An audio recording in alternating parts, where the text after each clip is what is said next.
Hey friends, welcome back to the channel. My name is Stephanie if you're new here, and today we're going to be doing a swatch and review of the Zoya Hello Summer collection. So this actually came out a little while ago, but it's not exactly new. From what I understand, they actually re-released these shades, so they come from some previous summer collections. I just don't really know the details of which ones, but that's basically the idea. They didn't come out with anything new in the summer. They just kind of curated some pre-existing shades to release as a summer collection. So let me know what you think about that in the comments down below. I'll share my thoughts at the end of the video. Let's just get into the swatches. The first polish is Darcy, which is described as a full coverage sunny yellow cream that has a subtle shimmer. The first coat of this polish isn't too bad. It's still streaky, but not as bad as I was expecting. I'm pretty confident the application is helped by their wide brush though. I'm sure it would be way streakier with the default skinny brush. So I ended up doing a thicker second coat, but annoyingly enough, I feel like you could still tell it wasn't 100% opaque, even though it feels like it had pretty even coverage. I'm not sure if you can see what I mean, but I think it would have been better to apply this in 3 thinner coats instead of 2 thicker ones. I just couldn't be bothered to do a third coat. Next up is Heidi, which is best described as a soft but bright, warm orangey coral cream. I'm not sure why they describe it as soft, since it's definitely brighter than a lot of my other coral shades, but either way, I really love this one so much. It had an almost crelly consistency that gave me really great coverage on the first coat and was super glossy, but you could still see through to my nail line, so it's not a one-coater. I was convinced it was going to be fully opaque after 2 coats, but I could still actually make out my nail line. It's really subtle, but I might be forgiving since I really love this color, but yeah, you might need 3 coats for this. The next shade we have is Ness, which is a softened jade green reminiscent of sea glass with a hint of blue. Mine has a little bit of ugly bottle syndrome, but I actually really love this color. It also looked like there might be some shimmer in the bottle, but I didn't see it on the nail and didn't see anything mentioned about it on the website. So the formula in this one might not look so bad on camera, but I could definitely see some noticeable streaks or darker spots in real life. So I tried to do a thicker second coat, which really did help a lot. But this is definitely one of those shades that I think could benefit from using 3 thinner coats as opposed to 2 thicker ones, similar to Darcy from the beginning. So let me know if you would do 3 coats for this shade. Up next we have Dory, which is described as a vibrant cornflower blue with a densely saturated, buttery smooth application, according to Zoya's website, which also mentions this is a one-coater. Except even with my short nails, it unfortunately wasn't. The formula of this wasn't bad though. It reminded me of Heidi, where it was a little crelly-ish and squishy, so I definitely needed 2 coats for more full coverage. I think this shade had the best coverage on 2 coats, but again, I did kind of do slightly thicker coats. Maybe I've just been so used to needing more polish on my brush from painting my long nails for the past year, but either way, I really love this shade and think it's so perfect for summer.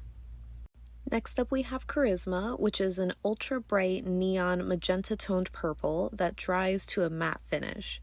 It's picking up really red leaning here, so apologies, I couldn't get it color accurate, but it is pretty color accurate to the website photos if you do need some reference. So I struggled the most with the formula on this one.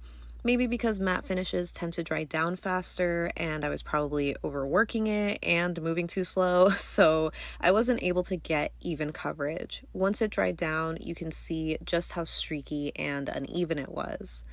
I thought doing the second coat would even out those streaks, but it was still pretty noticeable, so this was the only shade that I thought was super necessary to do a third coat.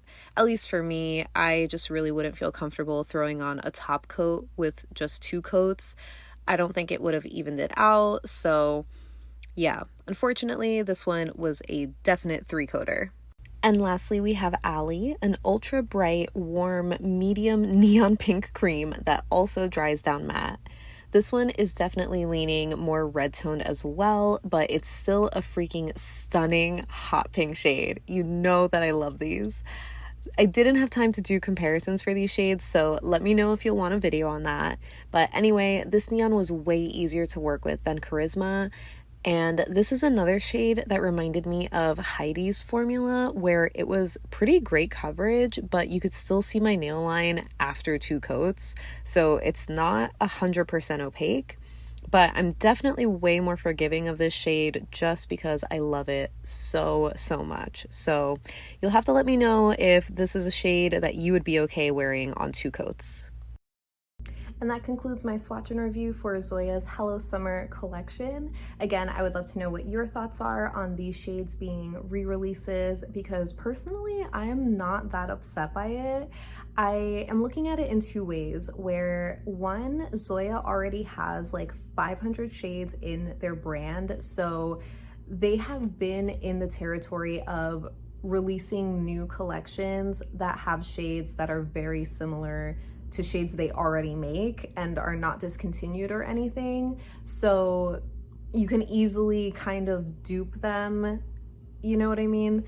I mean, they're not exactly dupes, but like they're close enough.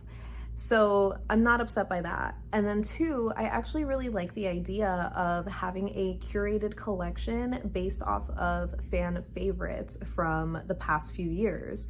So I don't know, maybe it's just this collection in particular that I just really agree with everyone loving these shades, and so it's cool to see them all in one collection. But yeah, the main disappointment for me was the formulas, where even with my short nails now, I would still need 3 coats for the polishes to look really good, and it's just kind of annoying, to be honest, especially from Zoya, where they have so many amazing creamy formulas, but these just were not really there for me. So that's my only gripe with it. But yeah, I'm not really too upset that they decided to just re-release some shades, even though I don't really know if they're considered re-releases if they were never discontinued to begin with, but you know what I mean. So let me know what you think. If you agree or disagree, let me know in the comments down below so we can chat about it. But thank you so much for hanging out with me today. I hope you have a great rest of your day, and I'll see you in the next one. Bye.